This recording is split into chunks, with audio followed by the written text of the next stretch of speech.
Geotech learning চ্যানেলে তোমাদের আরও একবার স্বাগত জানাই। আশা করি তোমরা সকলেই ভালো আছো। আজকে আমি মাধ্যমিক শিক্ষার্থীদের জন্য ভারতের মৃত্তিকা থেকে একটি গুরুত্বপূর্ণ প্রশ্নের উত্তর শেয়ার করব। আজকের আলোচ্য প্রশ্নটি কি সেটা তোমরা হয়তোবা টাইটেল থাম্বনেল দেখেই বুঝতে পেরেছো। চলো তাহলে দেরি না করে আজকের ভিডিওটি শুরু করা যাক।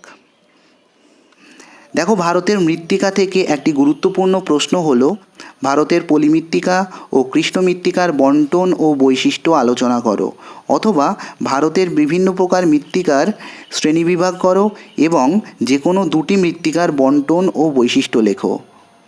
এই প্রশ্নটি মাধ্যমিক পরীক্ষায় আসার মতো একটি গুরুত্বপূর্ণ প্রশ্ন। তো কিভাবে এই প্রশ্নটির উত্তর লিখলে তোমরা ফুল মার্কস পাবে তা তোমরা ভিডিওটি পুরো দেখলেই বুঝতে পারবে। যদি তোমাদের কোনো পয়েন্ট নোট ডাউন করার দরকার হয় তবে তোমরা ভিডিওটি পজ করে লিখে নিতে পারো। এই ধরনের গুরুত্বপূর্ণ ভিডিও পেতে চ্যানেলটিকে অবশ্যই সাবস্ক্রাইব করে রাখতে পারো। দেখো, এই প্রশ্নটির উত্তর হিসাবে তোমরা প্রথমেই ভূমিকাতে লিখবে ভারতের ভূপ্রকৃতি ও জলবায়ুর বৈচিত্র্যের জন্য বিভিন্ন স্থানে বিভিন্ন বৈশিষ্ট্য সম্পন্ন মৃত্তিকা দেখতে পাওয়া যায়। এদের মধ্যে উল্লেখযোগ্য হলো পলিমাটি, কালো মাটি, লাল মাটি বা লোহিত মৃত্তিকা, ল্যাটেরাইট মৃত্তিকা, মরুমৃত্তিকা, পার্বত্য মৃত্তিকা।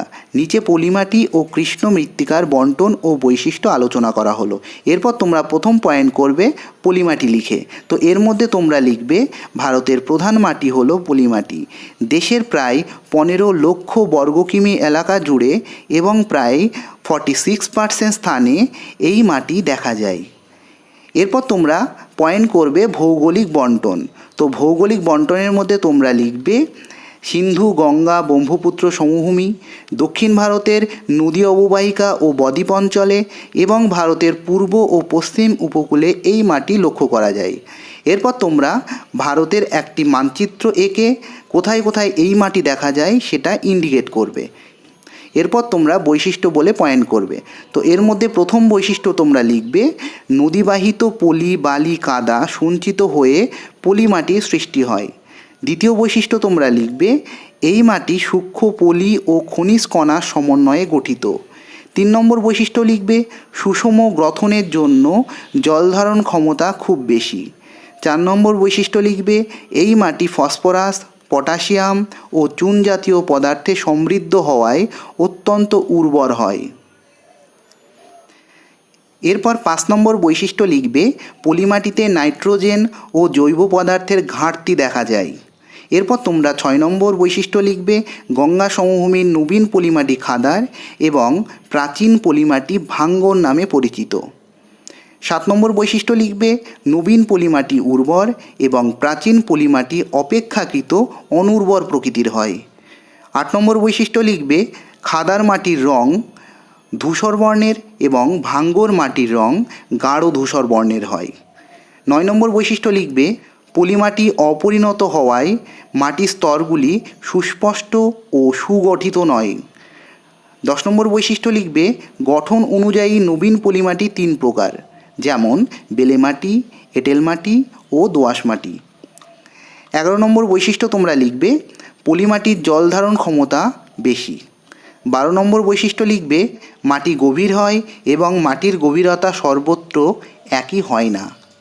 13 নম্বর বৈশিষ্ট্য লিখবে উপকূলবর্তী অঞ্চলে প্রধানত সামুদ্রিক পলি, বালি সঞ্চিত হয়ে এই মাটি সৃষ্টি হয়েছে। এরপর পরের বৈশিষ্ট্য লিখবে নদী অববাহিকা অঞ্চলে নদী দ্বারা ক্ষয়প্রাপ্ত পলি, বালি, কাদা সঞ্চিত হয়ে এই মাটির সৃষ্টি হয়েছে। তো এই বৈশিষ্ট্যগুলি লেখার পর তোমরা পয়েন্ট করবে গুরুত্ব। তো এই পয়েন্টের মধ্যে তোমরা লিখবে পলিমাটিতে প্রায় সব ধরনের ফসল যেমন ধান, পাট, শাকসবজি, আলু, তৈলবীজ প্রভৃতি খুব ভালো হয়। এছাড়া উপকূলীয় পলিমাটিতে তরমুজ, শশা, কাজু বাদাম প্রভৃতি হয়ে থাকে। পলিমাটি লেখা কমপ্লিট হলে তোমরা এরপর পয়েন্ট করবে কৃষ্ণ মৃত্তিকা বা কালো মাটি। তো এর মধ্যে তোমরা প্রথমেই লিখবে রেগুর নামের এই মাটি লাভা থেকে সৃষ্ট ব্যাসাল্ট শিলা ক্ষয়প্রাপ্ত হয়ে সৃষ্টি হয়েছে। নিস বা সিস্ট শিলা থেকেও এই মাটি সৃষ্টি হয়। এরপর তোমরা পয়েন্ট করবে ভৌগোলিক বন্টন। তো ভারতের যে যে স্থানে কৃষ্ণ মাটি দেখতে পাওয়া যায় সেই সমস্ত স্থানে তোমরা নাম লিখবে। তো প্রথমেই লিখবে সমগ্র মহারাষ্ট্র, মধ্যপ্রদেশের পশ্চিমাংশ, গুজরাটের দক্ষিণাংশ, কর্ণাটকের উত্তরাংশ, তেলেঙ্গানা ও তামিলনাড়ুর কিছু অংশে প্রায় 5,46,000 বর্গ কিলোমিটার অঞ্চল জুড়ে এই কালো মাটি বা রেগুর মাটি দেখা যায়।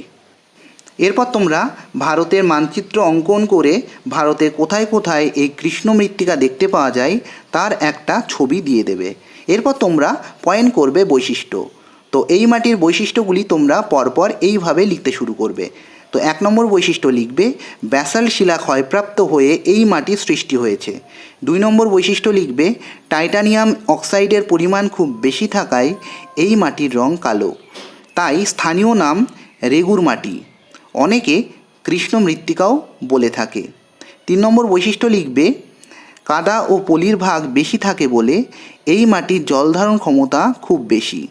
4 নম্বর বৈশিষ্ট্য লিখবে এই মাটি খুব উর্বর, কারণ এই মাটি পটাশ, চুন, লোহা, ম্যাগনেসিয়াম, পটাশিয়াম, অ্যালুমিনিয়াম প্রভৃতি খনিজ পদার্থে সমৃদ্ধ।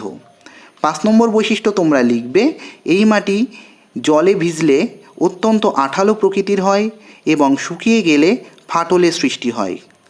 6 নম্বর বৈশিষ্ট্য লিখবে এই মাটির কণাগুলি অত্যন্ত সূক্ষ্ম ও ঘন সন্নিবিষ্ট হয়।